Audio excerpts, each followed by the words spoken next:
Afternoon, y'all. It's Josh from PokeJax, and happy Tuesday. Going to be doing a little shipping demo for you. Recently saw a comment on one of my YouTube videos saying, "Bruh, you ship Pokemon in poly bags." No, I would never ship any Pokemon cards in a poly bag.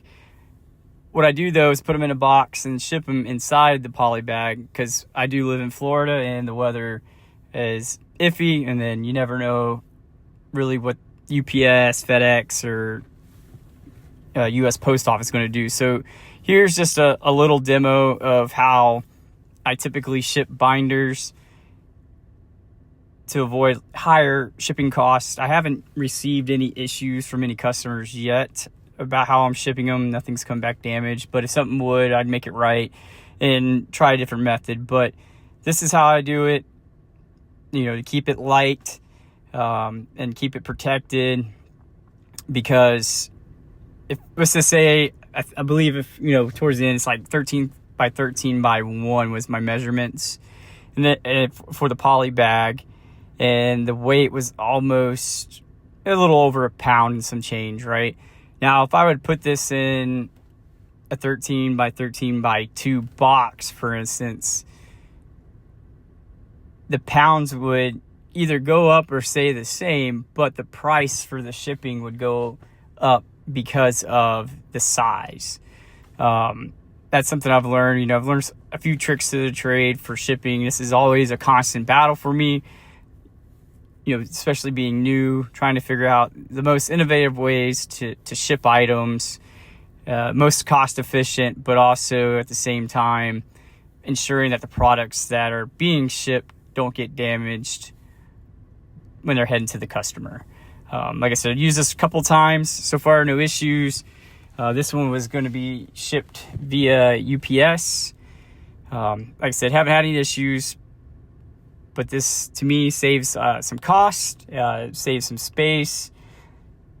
With the box size being bigger and the weight, affects the DIM.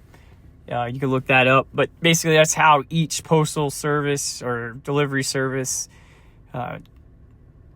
charges for packages. So each one has a little different equation, but it's still the same. Like if you could put something monetarily heavy in a smaller box, shipping's usually not atrocious. But if you put something large or something big and heavy in a big box, yes, your shipping is going to be more. So I try to make sure the boxes I use still, can be multi-use and fit what I can fit in there effectively. As you see, I use the bubble wrap there on the edges or the corners to protect it if anything gets bumped or pushed in. And then I use a thicker craft paper that I fold over to protect the binder's edges. I tape it up, and once it's all taped and put together, I slide it into a poly bag. Here in a bit, you'll see me weigh it, and you'll see the weight, and then how I go into Shippo and enter in that the weight and size information. And you'll see the difference between 1 and a 2-inch box or a size with the price with the same weight. So we'll check that out here.